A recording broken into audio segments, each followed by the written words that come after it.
C# 프로그래밍의 요소에서 제네릭에 대해서 알아보도록 하겠습니다. 이번 시간에 배울 내용은 제네릭에 대해서 이해하는 것입니다. 그렇게 하기 위해서 클래스와 인스턴스의 차이점을 이해를 합니다. 그리고 메타 클래스와 클래스의 차이점을 이해를 합니다. 그리고 제네릭이 필요한 경우를 이해를 하고 제네릭을 정의하고 사용하는 방법을 학습을 합니다. 실습을 위해서 비주얼 스튜디오를 실행을 하고 Create a New 프로젝트를 선택을 합니다.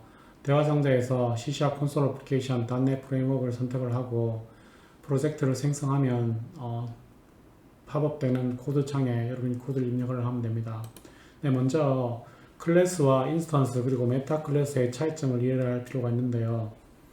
여러분이 프로그램에서 클래스를 정의를 합니다.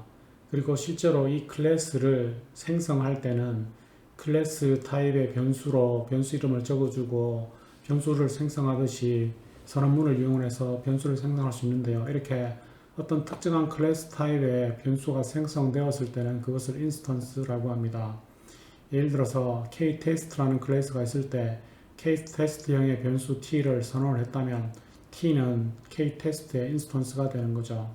이것을 인스턴스 오브 관계라고 합니다. 인스턴스는 클래스의 인스턴스가 되는 거죠. 그리고 t 입장에서는 클래스 입장에서는 t가 인스턴스이지만 t 입장에서는 내가 k 클래스라는 특별한 타입을 가진 어떤 대상이 되는 거죠. 그래서 t 입장에서는 자기 자신을 오브젝트라고 하고 클래스 입장에서는 그 t 오브젝트를 인스턴스라고 하는 것입니다.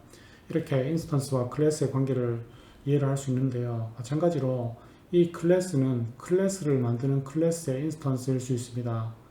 인스턴스가 클래스의 인스턴스이듯이 클래스는 클래스를 정의하는 클래스의 인스턴스일 수 있죠. 그래서 클래스와 인스턴스 오브 관계를 가진 이 상위 개념을 메타 클래스, 클래스를 정의하는 클래스라고 합니다.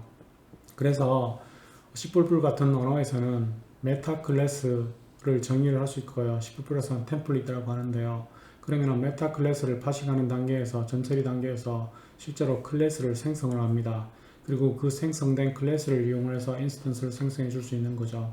이와 비슷한 개념이 C샵에도 있는데 C샵에서는 그것을 메타 클래스 혹은 템플릿이라고 하지 않고 제네릭이라고 합니다.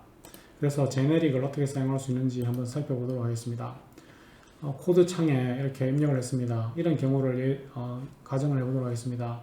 결과를 받았는데 결과가 성공인지 실패인지 판단을 하고 그리고 결과 값으로 점수를 받는 경우를 가정을 해보도록 하겠습니다. 그러면 resultInt라는 클래스를 정의할 수 있고요.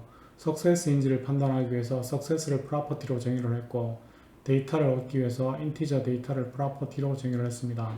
그러면 만약에 성공적일 때 정수값이 9인 경우를 리턴 하도록 한다면 success를 true로 설정을 하고 데이터를 9로 대입을 하면 되겠죠. 그래서 지금 같은 경우에 프로그램을 실행을 해보면 true 9가 이렇게 출력이 됩니다. 근데 프로그램을 계속 개발하다 보니까 성공인지 실패인지를 판단을 하는데 이번에는 결과값을 스트링으로 받아야 되는 경우를 가정해 볼 수 있습니다. 그러면은 int 데이터 말고 스트링을 추가를 해야 되는데 스트링을 데이터로 가지는 경우는 정수값이 필요가 없는 경우입니다. 그러면 별도로 result 스트링을 선언할 수 있겠죠. 그래서 코드를 이렇게 작성할 수 있습니다. 네, result 스트링은 이제 success 값을 가지고 데이터 값으로 get과 스트링을 가지는 데이터로 get과 set를 가집니다. 그래서 이렇게 스트링 경우에 별도로 작성할 수 있겠죠. 근데 이렇게 작성하다 보면 result int와 result 스트링의 유일한 차이점은 이 데이터 타입만 다를 뿐이지 모든 다른 것들은 같은 상황입니다. 이렇게 클래스를 작성하다 보면 모든 내부 로직은 똑같지만 데이터 타입이 달라지는 경우만 있는 특별한 클래스가 있을 수 있습니다. 예를 들면 컨테이너인데 컨테이너가 정수를 관리해야 되는데 어떤 경우는 스트링을 관리해야 돼요. 어떤 경우는 실수를 관리해야 돼요. 그러면 모든 로직은 똑같지만 데이터 타입만 달라지는 경우이죠. 이러한 경우에 제네릭을 작성할 수 있습니다. 그래서 지금 존재하는 result int와 result string을 제네릭으로 작성을 해보면 다음과 같이 작성할 수 있습니다.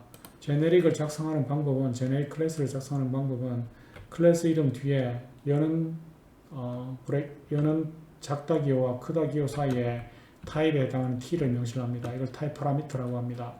그러면 이 타입이 제네릭을 생성할 때 정의된다, 파라미터로 전달된다는 뜻입니다. 그럼 내부에서는 이 t를 이용한 데이터를 이렇게 정의할 수 있습니다. 그러면 이제 리절트는 제네릭으로 정의가 되었고요. 제네릭 클래스의 인스턴스를 생성하기 위해서는 리절트 이후에 제네릭 파라미터, 타입 파라미터를 명시해 줘야 됩니다. 리절트 이후에 인트를 명시했고요. 리절트 이후에 스트링을 명시했죠. 그러면은 한 번의 정의만으로 이렇게 다양한 타입을 가지는 베리에이션들을 생성할 수 있는 것을 알 수가 있습니다. C샵에서 이것을 템플릿 혹은 메타 클래스라고 하지 않고 제네릭이라고 하는 이유는 C++ 같은 경우는 실제로 T 해당하는 타입 모드에 대해서 클래스를 생성을 합니다. 근데 C샵은 그렇게 동작하지 않습니다. 그렇게 동작하는 것이 아니라 타입 파라미터를 실제로 제네릭이라는 클래스를 하나 만들고 T를 제너럴 파라미터로 간주를 해서 다루는 그런 코드가 생성이 되거든요. 그래서 실제로 클래스를 생성하는 클래스는 아니기 때문에 메타 클래스 혹은 템플릿이라고 하지 않고 제네릭이라는 말을 사용을 합니다. 이렇게 클래스를 정의했을 때는 제네릭을 리턴하는 함수도 역시 정의할 수 있습니다. 제네릭을 리턴하는 함수 프린트를 정의를 해보면 다음과 같이 정의할 수 있습니다. 프린트가 제네릭을 파라미터로 받기 때문에 그냥 함수 이름을 지정하면 안 되고 함수 이름 이후에 작다, 크다, 기호 안에 타입 파라미터 t를 명시해 줘야 됩니다. 그러면 이제 프린트 함수는 제네릭 파라미터를 받을 수 있습니다.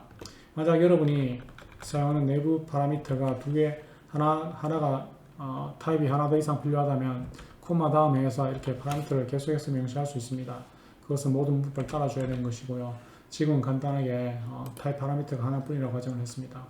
네, 프로그램을 빌드해서 똑같이 진행이 되는지 보도록 하겠습니다. 모두 경우에 int result와 string result의 success와 다음에 데이터를 출력을 합니다. 구와 에러를 출력을 해줘야 되겠죠. 프로그램 실행을 해보면 이렇게 구와 에러를 출력하는 것을 알 수가 있습니다. 그리고 프린트를 호출했을 때도 제대로 호출하는 것을 알 수가 있죠. 네, 배운 내용을 정리를 해보도록 하겠습니다. 클래스를 정의를 할 때 모든 로직은 똑같고 데이터 타입만 달라지는 경우는 제네릭으로 정의할 수 있습니다. 지금 같은 경우는 result int와 result string은 모든 로직은 똑같고 데이터의 형만 int와 string으로 달라지는 경우입니다. 이때는 result를 제네릭으로 정의하고 필요한 파라미터를 파라미터 리스트로 받도록 작다 기호와 크다 기호 사이에 명시를 합니다. 파라미터 개수는 가변적이지만 지금은 하나뿐이라고 정했기 때문에 t 하나만 명시를 했습니다. 그리고 이 제네릭 클래스의 인스턴스를 생성할 때는 클래스 이름 이후에 타입 t에 해당하는 파라미터 이름을 명시적으로 적어줘야 됩니다. 그러면 일반 클래스를 생성하듯이 이렇게 생성을 할 수 있게 됩니다. 그리고 제네릭을 파라미터로 받는 함수가 있다면 제네릭 함수가 되는 거고요. 제네릭 함수는 파라미터 t가 파라미터로 필요하기 때문에 프린트 이후에 t를 이렇게 명시를 해줘야 됩니다. 클래스 인스턴스 생성과는 다르게 함수를 호출할 때는 t를 명시할 필요가 없는데요. 왜냐하면 int result에 의해서 이 result의 타입 파라미터 t가 무엇인지 알 수 있기 때문에 그렇습니다. 네, 감사합니다.